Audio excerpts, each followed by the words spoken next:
Hello 11th class. कैसे हैं आप सभी लोग?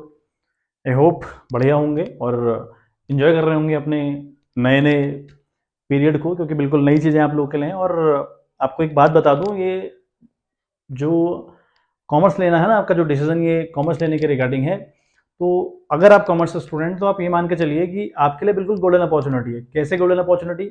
मतलब आप 10th तक कैसे हैं ना पढ़ने में, आपका मैथ्स स्ट्रांग है कि नहीं, आपकी केमिस्ट्री स्ट्रांग है कि नहीं है, फिजिक्स आपकी स्ट्रांग थी कि नहीं है, ये मुद्दा अब नहीं आएगा और ये आपको बर्डन नहीं लगेगा। मतलब यहाँ पर चीज़ें बिल्कुल नहीं होंगी, है ना। बिल्कुल आप स्टार्ट कर रहे हैं फ्रॉम दी ABCD, है ना। पूरी आप चीज़ें यहाँ पढ़ रहे हैं, स्टार्टिंग से सब कुछ आपको मिल रहा है। तो आपने आप कैसे थे ना पास्ट में, आप पढ़ने में कैसे थे या कैसे नहीं थे, वो मैटर नहीं करता, बिल्कुल नई चीज़ें हैं। तो किसी बच्चे को बहुत अच्छे से इंप्रूव अगर करना हो यहाँ से, तो बहुत अच्छी मैं कहूँगा this is the most beautiful golden opportunity for you. तो आप अच्छे से यहाँ से स्टार्ट करें, है ना। मैंने आपको पहली वीडियो में कुछ 20-22 मिनट की वीडियो रही है, उस वीडियो में डिस्कस किया कि कैपिटल किसे हम कह रहे हैं, ड्राइंग हम किसको कह रहे हैं, एसेट्स हम किनको बोल रहे हैं, लाइब्रेरीज हम किनको बोल रहे हैं, है ना। कुछ और भी चीज़ हमने डिस्कस किया था। बिजनेस ट्रांजेक्शन यानी जो ट्रांजेक्शन होते हैं उन पर डिस्कस किया था। फिर इवेंट के ऊपर डिस्कस किया था, economic non economic. I hope उतना तक आपका क्लियर हुआ हो। फिर मैंने आपसे पिछली वाली वीडियो में कहा था कि हम लोग बात करेंगे एसेट्स के टाइप के ऊपर, लाइकवाइज हम बात करेंगे लाइबिलिटीज के टाइप के ऊपर, है ना। ये बात मैंने आपसे करी थी। तो चलिए हम बात करते हैं। आज बात आती है अल्टीमेट लेवल पर, हम एसेट्स के ऊपर बात कर रहे हैं। ठीक है, हम बात कर रहे हैं एसेट्स के ऊपर कि भाई ये एसेट्स किस बला का नाम है ना। हमने पहले न्यूमेरिकल पोर्शन में आने से पहले हमें बेसिक टर्म याद हो, ये बेसिक वर्ड याद हो, इन पर कमांड हो हमारी। अगर इन पर हमारी कमांड होगी ना, तो फिर गारंटी आपको है इस बात की है कि आप फिर सारी चीजें कर जाएंगे, क्योंकि ये वर्ड्स समझने बहुत इंपॉर्टेंट है। किसी भी लाइन में जब आप घुस रहे हैं ना, उस लाइन के जो वर्ड्स हैं, जो टेक्निक उसकी है, तो वो इंपॉर्टेंट है कि हम एक बार समझ लें पहले, फिर जाकर कुछ हो सकता है। तो पहला हमारा एक कुछ वर्ड्स आए हैं नॉर्मल, वो हम याद करें। कैपिटल, ड्राइंग, है ना, एसेट्स, लाइबिलिटीज, ट्रांजेक्शन जिसको हम बिजनेस ट्रांजेक्शन भी बोल देते हैं, इवेंट, नॉन इकोनॉमिक, इकोनॉमिक, कुछ और भी चीजें डिस्कस आई होप मैंने की हूं। उन्हें आप एक बार समझ लें, जांच लें, परख लें। अच्छा, यहाँ पर क्या है, हम एक टर्म के ऊपर बात करें, एसेट्स। तो एसेट्स को याद करने का बहुत सिंपल तरीका हुआ। फिलहाल बुक पे मत जाएं, आप फिलहाल बुक्स पे मत जाएं, है ना। तो ये याद करें प्रॉपर्टीज। ये पता है ना प्रॉपर्टीज क्या होती हैं? या किसी बच्चे को ये नहीं पता कि प्रॉपर्टीज क्या होती हैं? भाई आपके पास बाइक है, आपके पास गाड़ी है, आपके पास मकान है, ये दो मार्कर मेरे हाथ में वॉच है, ये ब्लैक बोर्ड है, ये सब मेरी एसेट्स है। ठीक है, ये सब मेरी एसेट्स है, मेरी संपत्ति है। उन्हीं को हम बोल रहे हैं क्या? एसेट्स। तो बिजनेस में भी अब देखो, मैंने आपको एक बात बताई थी कि जो टाटा कंपनी है, पिछली वीडियो याद हो तो एग्जांपल याद आएगा। टाटा और जो रतन टाटा है ना, दोनों लोग बिल्कुल अलग हैं। ये दोनों लोग अलग अलग लोग हैं थ्योरेटिकली, प्रैक्टिकली पॉसिबल नहीं है, बट अकाउंट्स के लॉस कहते हैं कि ये दोनों अलग अलग हैं। टाटा की अपनी लाइबिलिटी, अपनी संपत्ति, यानी अपनी देनदारियां और अपनी संपत्ति है, और रतन टाटा जी का मामला अलग है। ठीक, दोनों अलग अलग लोग हैं। तो हम इस कंपनी की बात कर रहे हैं। रतन टाटा को बिल्कुल आउट करिए आप कंपनी से। हम बात कर रहे हैं फिलहाल टाटा ग्रुप की। ठीक बात। तो टाटा ग्रुप की जो प्रॉपर्टीज होंगी ना अपनी, या जो भी उसके इकोनॉमिक सोर्सेस होंगे, है ना, जिनसे वो चीजों को रिन्यू करता होगा, बनाता होगा, बेचता होगा, जो भी मतलब जो भी उसके पड़ा हुआ है, वो सब उसकी एसेट्स हैं। प्रॉपर्टी समझना बहुत बड़ी बात नहीं है ना। फिलहाल बुक्स में जाके डेफिनेशन रट्टा मारे, वो नहीं करना बिल्कुल भी, है ना। 1-1.5 महीने जब तक आपकी वर्ड्स पर कमांड नहीं बनती, आप बिल्कुल ये ना करें कि बुक्स में जाएं और रट्टा मारें। रट्टा बिल्कुल नहीं मारना है। आप चीजों की लॉजिक समझें, उनके बिहाइंड रीजन समझें। ठीक बात। तो सिंपल सी बात याद करनी कि प्रॉपर्टी को बोलते हैं बिजनेस के अंदर एसेट्स। कॉमर्स में बेसिकली प्रॉपर्टीज को हम लोग बोल रहे हैं एसेट्स। ठीक बात। अच्छा, अब ये एसेट्स कितने टाइप की हुई? ये एसेट्स हुई गुरु 3 टाइप की। ये एसेट्स हुई 3 टाइप की। 3 कौन कौन से टाइप हुए? एक एसेट्स हुई आपकी करंट एसेट्स, है ना, एक का नाम हुआ करंट एसेट्स। ठीक बात। एक हुई नॉन करंट, एक हुई आपकी नॉन करंट एसेट्स। ठीक है बात, ये ए एसेट्स है। हाँ, उसके बाद एक एसेट्स आपकी हुई, ठीक है, फिक्टिशियस एसेट्स इसको बोलते हैं। ठीक है, फिक्टिशियस, TIOUS, फिक्टिशियस एसेट्स। ठीक है बात। तो ये 3 टाइप की एसेट्स होती हैं, current assets, non current assets, fictitious assets. ये सिर्फ याद रखना है। ये होती क्या है, इस पर हम बाद में डिस्कस करेंगे। क्यों? क्योंकि ये ना आपको फिलहाल समझ नहीं आएगा, क्योंकि टर्म बड़ा कॉम्प्लिकेटेड टर्म है, क्योंकि इसका रिलेशन बैलेंस शीट से है। अब बैलेंस शीट क्या होती है, फिर आप वहां घूम जाओगे, है ना। तो इसलिए फिलहाल इसको अवॉइड करें। सिंपल से एक बात याद रखें कि भाई जो एसेट्स है वो 3 टाइप की हुई, current assets, non current assets और फिक्टिशियस एसेट्स। क्या होती है मैं फिर बताऊंगा। ठीक है, ये कुछ आप एक बार टर्म थोड़ा सा रिवाइज कर लें, फिर आगे जाके कहानी बता दी जाएगी आपको कि भाई एक आई थी चीज। ठीक है, मैं कोशिश करूंगा फिर भी समझाने की, होप सो आप समझ पाओ। देखो, नॉन करेंट एसेट्स और करंट एसेट्स। नॉन करेंट का एक और नाम है जिसको हम कहते हैं फिक्स्ड एसेट्स, ठीक है, ये होती हैं फिक्स्ड एसेट्स, ठीक है। अच्छा, क्या हुआ, करंट हुई, करंट ही, करंट एसेट्स के अपोजिट में भी नॉन करंट एसेट्स, जो नॉन करंट नहीं है वो फिक्स्ड है पर, ठीक है। तो इसलिए इसके दो नाम है, नॉन करंट और फिक्स्ड। अच्छा, अब ये करंट और नॉन करंट किस बला का नाम है, कैसे पहचाने कि कोई एसेट्स, अच्छा एसेट्स का मतलब क्या हुआ, देखो कंपनी के पास क्या होगा, कंपनी के पास पहले एक बिल्डिंग होगी, आप जरा मुझे बताएंगे, जरा दिमाग लगाएं, ऐसा होगा कि नहीं होगा, एक बिल्डिंग होगी ना, सबसे पहले तो उसके बाद बिल्डिंग होगी एक, तो बिल्डिंग भी इसकी प्रॉपर्टी है। अगर बिजनेस की बिल्डिंग प्रॉपर्टी है बिजनेस की, तो फिर ये इसकी एसेट्स हुई, ठीक। अब मुझे पहचानना है कि जो बिल्डिंग है करंट है, नॉन करंट है कि फिक्टिशियस है, ये पहचानना है ना। ऐसे ही मेरे पास कंप्यूटर होंगे भाई, अगर मैं बिजनेस कर रहा हूँ, है ना, इवन कोई छोटा मोटा काम भी कर रहा हूँ ना, तो उसको भी कंप्यूटर की जरूरत पड़ती है आजकल। अगर मैं यूट्यूब पे पढ़ा रहा हूँ तो मुझे भी लैपटॉप की जरूरत पड़ती है, क्योंकि बगैर लैपटॉप के काम पॉसिबल नहीं होता। तो मेरे पास भी लैपटॉप है, अब वो कंप्यूटर मेरी तो एसेट्स है भाई। अगर कंप्यूटर, जो लैपटॉप मेरे पास पड़ा है, जो कंप्यूटर मेरे पास पड़ा है, मेरी एसेट्स है, क्योंकि मेरी संपत्ति है, मेरी प्रॉपर्टी है। अच्छा, एसेट्स है, लेकिन पहचानूं कैसे, करंट है, नॉन करंट है ना, या जिसको हम फिक्स बोल रहे हैं, या फिर फिक्टिशियस है, यही हम पहचानना आज सीख रहे हैं। चलिए, अच्छा करंट का मतलब क्या हुआ, ठीक है बात, अब एक बार समझ लें करंट का मतलब क्या हुआ, है ना। करंट का मतलब समझें, फिर नॉन करंट अपने आप समझ में आ जाएगा। देखो कुछ पॉइंट हैं समझने लायक जो हमको समझने हैं, और बहुत ध्यान लगाना है, ठीक है, और समझने का पूरा प्रयास करना है। हम कहेंगे, है ना, हम बोलेंगे इसकी डेफिनेशन में, ठीक है, the acids which can be converted, which can be converted into the cash, converted into the cash, into the cash, ठीक है, with in one operating cycle, ठीक है, ऑपरेटिंग साइकिल, ठीक बात। अच्छा, ये लाइन क्या लिखी मैंने अजीब से, देखो क्या लिखा है, दी एसिड्स, वो acids which can be converted, यानी जो कन्वर्ट हो सकती है किसमें, कैश में, कब, with in one operating cycle. एक नया वर्ड आ गया साला, ऑपरेटिंग साइकिल आ गया। अब इसको समझते हैं ऑपरेटिंग साइकिल किस बला का नाम है, ठीक। या कई बार आपको बुक्स में लिखा मिलेगा with in one financial year. अब ये क्या होता है, वही ऑपरेटिंग साइकिल और फाइनेंशियल ईयर बात एक ही, मैं समझाने का प्रयास करता हूं, आई होप आपको समझा पाऊं। देखो क्या है ना, हमारा जो मामला चलता है, यानी जो अकाउंटिंग पीरियड चलता है, वो चलता है 1 साल तक। यानी अकाउंट का काम एक जगह से स्टार्ट होगा और 1 साल में वो खत्म करना होता है, एक साइकिल है, मतलब वो साइकिल कंप्लीट करना होता है। तो जो नॉर्मली इंडिया में लॉस के अकॉर्डिंग है, आपको करना क्या है कि आपने काम शुरू करना है अकाउंट्स का 1 अप्रैल को, ठीक है, और ये काम खत्म हो जाना चाहिए 31 मार्च तक का। जैसे आपकी चलती है ना, पढ़ाई शुरू हो जाती है ना 1 अप्रैल से, और 31 मार्च तक आपको रिपोर्ट कार्ड दे दिया जाता है, तो 1 साल फिनिश करके आपको प्रमोट कर दिया जाता है टू द नेक्स्ट क्लास। होता है ऐसा, ऐसा ही अकाउंट में चलता है। अकाउंट का कारोबार स्टार्ट किया जाएगा हर साल 1 तारीख यानी 1 अप्रैल से, और फिनिश कर दिया जाएगा 31 मार्च को। इस 1 अप्रैल से लेकर 31 मार्च के सफर को बोलते हैं ऑपरेटिंग साइकिल या फाइनेंशियल ईयर, ठीक है। इसी को हम लोग बोलते हैं कई बार फाइनेंशियल ईयर, याद रखिएगा।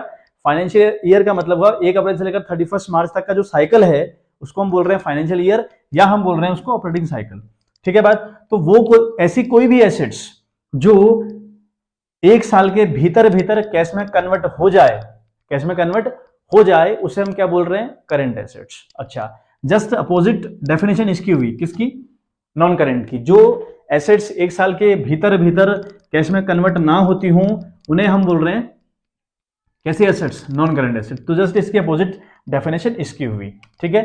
इसका वाइस वर्सा आप लोग कर लें, ठीक है, वाइस वर्सा आप लोग कर लें कि भैया ये कहानी इसकी है, ठीक है बात, किसकी, इसकी, कि जो 1 साल के भीतर कैश में कन्वर्ट हो जाए वो करंट एसेट्स है, लेकिन जो 1 साल के भीतर ना कैश में कन्वर्ट हो वो फिर आपकी नॉन करंट एसेट्स है, ठीक है। अब देखो फिर उलझने का देखो कहां पर होता है, कहां पर आपको लोग उलझाने का प्रयास करेंगे या खुद उलझोगे आप, कैसे। मैंने कहा भाई मेरे पास एक लैपटॉप है, मेरे पास एक लैपटॉप है, या मेरे पास एक डेस्कटॉप है, वटएवर, मेरे पास मान लिया कंप्यूटर है, घर पे पड़ा हुआ एक कंप्यूटर है मेरे पास, या मान लिया मेरे पास फोन है, भाई फोन हम सबके पास है, इसको तुम यूज कर ही रहे हैं सारे लोग, फोन मेरे पास है।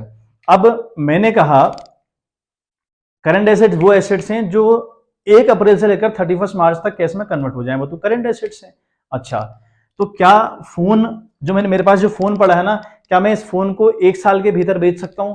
बिल्कुल बेच सकता हूं। भले 2000 मिलेगा, 1000 मिलेगा, 500 मिलेगा, 10 रुपए मिलेगा, 20 रुपए मिलेगा, लेकिन मिल सकता है। मैं इसको बहुत जल्दी कैश में कन्वर्ट कर सकता हूं। ठीक है, तो यानी फिर मेरा फोन करंट एसेट होना चाहिए, लेकिन हम कह रहे हैं ना, ऐसा नहीं होगा। फॉर एग्जाम्पल, मेरे पास एक बिल्डिंग है, मेरे पास एक घर है, 2-4 कमरे हैं उस बिल्डिंग में, है ना, उसको हम बिल्डिंग कह रहे हैं। ऐसी बिजनेस के पास एक बिल्डिंग हुई, तो बिल्डिंग क्या 1 साल के भीतर बेच नहीं सकते आप? बेच सकते हैं, कोई दिक्कत थोड़ी है बिल्डिंग बेचने में। बिल्डिंग बेचने में 1 साल के भीतर बिल्डिंग बिकेगी और उसके ऊपर कैश आएगा मेरे पास, तो ये बिल्डिंग 1 साल के भीतर कैश में कन्वर्ट हो सकती है। लेकिन हम कह रहे हैं ना, बिल्डिंग तो करंट एसेट्स है नहीं, फिक्स एसेट्स है। ठीक है, ऐसा बोला जाता है कि ये बिल्डिंग फिक्स एसेट्स है। अब हम थोड़ा फंस रहे हैं, मैं इसलिए आपको थोड़ा उलझाने का प्रयास कर रहा हूं। मैं बोल रहा हूं बिल्डिंग हो गया, कंप्यूटर हो गया, फोन हो गया, है ना, ये सब हमारी फिक्स एसेट्स है, ना कि करंट एसेट्स है। अब मैंने अभी कहा जो 1 साल के भीतर बिक रही हैं वो करंट है, जो 1 साल के भीतर नहीं बिक रही है वो नॉन करंट है। फिर मैंने कह दिया ये बिल्डिंग, फोन, कंप्यूटर ये तो नॉन करंट है, फिक्स्ड है। अब इसका क्या मतलब है? देखो, अब इसको इस पॉइंट, ये वाला जो पॉइंट है ये नहीं समझा पा रहा, तो दूसरे पॉइंट समझें। ठीक है, ये सारी डेफिनेशंस हैं, समझने का प्रयास करिएगा, थोड़ा सा दिमाग लगाइएगा। ठीक है, अब मैं कहूं दी एसेट्स, है ना, which has been kept by the business, है ना, which has been kept by the business for resale। अब ये पॉइंट समझ पढ़ते ही आपको समझ आएगा। अभी देखना, अभी आप क्या लिखा है, दी एसेट्स, है ना, which has been kept by the business या कंपनी for resale, यानी वो सारी एसेट्स करंट एसेट्स कहलाती हैं जो भी बिजनेस से बेचने के पर्पज से रखी गई हो। जितनी भी चीजें बिजनेस ने पर्पज ऑफ सेलिंग से रखी हो या पर्पज ऑफ सेल से रखी हो, उन्हें हम बोलते हैं करंट एसेट्स। ठीक है, अब देखो मैं बैठाता हूं ये जो डेफिनेशंस हैं, और जो इसी का वाइस वर्सा कर दीजिएगा, जो एसेट्स फॉर द रीसेल ना हो, फॉर द रीसेल कंपनी या किसी भी लोग बंदे ने ना रखी हो, उसे हम बोल रहे हैं फिक्स्ड एसेट्स। फॉर एग्जांपल समझिए, करते हैं बात एक कंप्यूटर की, बात करते हैं कंप्यूटर की। ठीक है, कंप्यूटर का एक है शॉपकीपर, मान लिया एक्स है, और एक है वाई जो कि ग्राहक है, खरीदने गया कंप्यूटर। अच्छा, तो एक्स क्या करता है, कंप्यूटर बार बार खरीदता है, अपने पास रखता है, सामने बेच देता है, ऐसे होता है। बार बार कंप्यूटर लाएगा और सामने वाले को बेच देगा। अब ये कंप्यूटर इस एक्स के लिए तो करंट एसेट्स है। ये जो कंप्यूटर है ना बच्चों, ये जो कंप्यूटर है इस एक्स के लिए करंट एसेट्स है। क्यों? The assets which can be converted into the cash within the one operating cycle, यानी 1 साल के भीतर जो चीजें बेच दी जा सके, जिनको कैश में कन्वर्ट किया जा सके, उनको हम करंट एसेट बोल रहे हैं। तो एक्स क्या कर रहा है, कंप्यूटर को बेचकर 1 साल के भीतर पैसा कमा ले रहा है। अच्छा, दूसरे मैंने क्या लिखा, the assets which has been kept by the business or by the organization by the shop for the resale, जो चीजें आपने फॉर द रीसेल रखी हैं वो सारी की सारी आपकी करंट है। कंप्यूटर क्यों रखा है बंदे ने, फॉर द रीसेल। अच्छा, अब समझें, कंप्यूटर, एक कंपनी कंप्यूटर खरीद के लाई, कंपनी एक कंप्यूटर खरीद के लाई, तो क्या कंपनी उस कंप्यूटर को बेच देगी 1 साल के भीतर?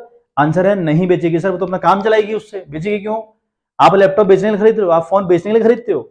नहीं ना, नहीं करते ना। हमेशा फोन खरीदते हैं आप, काफी टाइम चलाते हैं, जब खराब हो जाता है तब आप बेचने का प्रयास करते हैं, वो एक अलग मुद्दा हुआ, बट आप बेचने के पर्पज से मोबाइल लेके नहीं आते बाजार से। तो मैंने कहा इसी का उल्टा, जो 1 साल में कन्वर्ट ना हो वो आपकी क्या है, फिक्स्ड एसेट्स है। और यहां पर आपने फोन क्यों खरीदा, यूज करने के लिए, बेचने के लिए नहीं खरीदा आपने, तो आपकी फिक्स्ड एसेट्स है। तो अब समझें इस बात को, कोई भी एसेट्स किसी भी इंसान के लिए करंट या किसी बिजनेस के लिए करंट या फिक्स्ड हो सकती है, डिपेंड करता है कंपनी के नेचर पर। ठीक बात, अगर कंपनी उन्हें 1 साल के भीतर कन्वर्ट कर दे रही है कैश में, या फिर खरीद रही है फॉर द रीसेल, वो सारी की सारी चीजें करंट एसेट्स है, अदरवाइज नहीं है। एक प्रॉपर्टी डीलर हुआ, वो क्या कर रहा है, बिल्डिंग बना रहा है, बेच रहा है, बिल्डिंग बना रहा है, बेच रहा है, बिल्डिंग बना रहा है, बेच रहा है, तो वो बिल्डिंग उसके लिए तो करंट एसेट्स है, क्योंकि वो फॉर द रीसेल उनको रखता है या बेचने का काम करता है, तो उसके लिए तो वो क्या है, करंट है। लेकिन मैंने बिल्डिंग खरीदी और बिल्डिंग में अपना बिजनेस खोला, अपने बिजनेस को ऑपरेट कर रहा हूं, वो बिल्डिंग में बेचूंगा थोड़ी, है ना, तो वो बिल्डिंग मेरे लिए क्या है बच्चों, फिक्स्ड एसेट्स है। तो ऐसे इन 2 पॉइंट्स के थ्रू आपने इनको समझना है। बाकी डेफिनेशन में बहुत कुछ लिखा है किताबों में, अनशंड बहुत लिखा हुआ है, उतना याद नहीं करना आपने, फिलहाल हल्का सा बात, छोटी छोटी चीजें याद करनी है। अब एक चीज है फिक्टिशियस एसेट्स क्या होती है, तो ये मैंने कहा आपको बाद वाला मुद्दा है, क्योंकि जब तक आप 12th में नहीं जाते ना, तब तक ये सारी कहानी समझ नहीं आती। ये कहानी समझोगे आप तब, जब पूरा पूरा मुद्दा आपको समझ में आने लगेगा अकाउंट्स का, क्योंकि बहुत बात का मुद्दा है, लेकिन है यहाँ पर, इसलिए मैंने आपको एक बार टच करवा दिया। तो फिक्टिशियस वो एसेट्स हैं जो ना करंट है ना नॉन करंट है, जो तो करंट भी नहीं है नॉन करंट भी नहीं है, वो है फिक्टिशियस एसेट्स। अब आप कहोगे कि ऐसी एसेट्स होती है क्या जो करंट भी नहीं है नॉन करंट भी है? बिल्कुल होती है, ऐसी एसेट्स बिल्कुल होती हैं। ठीक बात, आ गई बात समझ में? तो ये हमको बात क्लियर होनी चाहिए। ठीक है बात, इसका स्क्रीनशॉट ले लें, एक बार समझने का प्रयास कर लें, फिर बात करते हैं आगे। चलिए, तो हम आगे बात करते हैं। ठीक है, तो हमने सीखा है एसेट्स 3 टाइप की, करंट, नॉन करंट, फिक्टिशियस। समझा? बेसिक आपका मुद्दा फिलहाल सिलेबस में जो आपके है ना बच्चों 11th में, वो करंट एसेट्स और नॉन करंट एसेट्स है। अच्छा, एक मुद्दा और समझें, जो फिक्स्ड एसेट्स है ना वो भी अपने आप में 2 प्रकार की है, वो भी अपने आप में 2 प्रकार की है। ठीक है, समझ लें आराम से, कोई दिक्कत नहीं आएगी आपको। बार बार वीडियो थोड़ा 2 बार वॉच कर लें, वीडियो पढ़ लें चीजें। मैं आपको नोट्स भेज दूंगा। टेलीग्राम का चैनल हमारा है, अबाउट वाले सेक्शन में आप जाएं, टेलीग्राम का लिंक अवेलेबल है, तो उस टेलीग्राम के लिंक पर जाके आप टेलीग्राम का चैनल ज्वाइन करें। मैंने फर्स्ट चैप्टर के पूरे नोट्स सेंड किए हुए हैं ऑलरेडी, आप ढूंढ लें, ज्वाइन कर लें चैनल, आपको मिल जाएंगे नोट्स, तो नोट्स पढ़ लें। लेकिन फिलहाल समझे कहानी समझने के बाद नोट्स पढ़ने बड़ा अलग ही एक लेवल का फील आता है। देखें, तो current assets, non current assets, फिर लेकिन नॉन करंट के भी पार्ट हुए। एक पार्ट हुआ टेंजिबल। ठीक है, सिंपल सी बात याद करनी है, टेंजिबल एसेट्स। जो एसेट्स फिक्स्ड होती है ना या नॉन करंट होती है ना, उनके भी रूप हैं, टेंजिबल और इनटेंजिबल। क्या है बच्चों? टेंजिबल और इनटेंजिबल। ठीक है, टेंजिबल एसेट्स और इनटेंजिबल एसेट्स। अच्छा, टेंजिबल एसेट्स क्या है? ये टेंजिबल और इनटेंजिबल किस बला का नाम है? अब टेंजिबल एसेट्स का मतलब हुआ वो सारी एसेट्स है ना जिनको हम देख पा रहे हैं। कौन सी एसेट्स? बात हो रही है फिक्स की, करंट की, तो करंट का तो मुद्दा ही हटा दो आप, करंट को तो साइड रखो, लेकिन एसेट्स जो फिक्स्ड होंगी उन्हीं के रूप हो सकते हैं टेंजिबल और इनटेंजिबल। टेंजिबल का मतलब हुआ जिन एसेट्स को हम देख पा रहे हैं, छू पा रहे हैं, फील कर पा रहे हैं, और मोस्ट इंपॉर्टेंट वो कहीं रखने पर ना उतना स्थान घेर ले रही हैं, उतना स्पेस ऑक्यूपाई कर ले रही हैं, उनको हम बोल रहे हैं कैसी assets? Tangible fixed assets. For example, ये ब्लैक बोर्ड मैंने यहाँ पे ये व्हाइट बोर्ड लगाया हुआ है, तो इस व्हाइट बोर्ड ने क्या किया, इतनी दीवार घेर दी मेरी, है ना, और मैं इसको देख पा रहा हूँ, इसको फील कर पा रहा हूँ, इसको छू पा रहा हूँ। तो ये सारी चीजें आपकी क्या है? टेंजिबल एसेट्स हैं, which can be feel, which can be seen, which can be touched, and most important, if you will kept these assets somewhere, they will occupy the space. तो स्पेस को ऑक्यूपाई करने का काम करती हैं, उन्हें हम बोलते हैं टेंजिबल एसेट्स। इनटेंजिबल एसेट्स क्या हुई? ऐसी एसेट्स है ना, ऐसी एसेट्स जिनको हम देख तो पा रहे हैं, फील भी कर पा रहे हैं, लेकिन छू नहीं पा रहे, या कहीं रखने पर वो स्थान नहीं घेरती, क्योंकि हम उनको छू नहीं सकते, वो सारी इंटेंजिबल एसेट्स हैं। अब आप कहोगे इंटेंजिबल एसेट्स भी होती है क्या?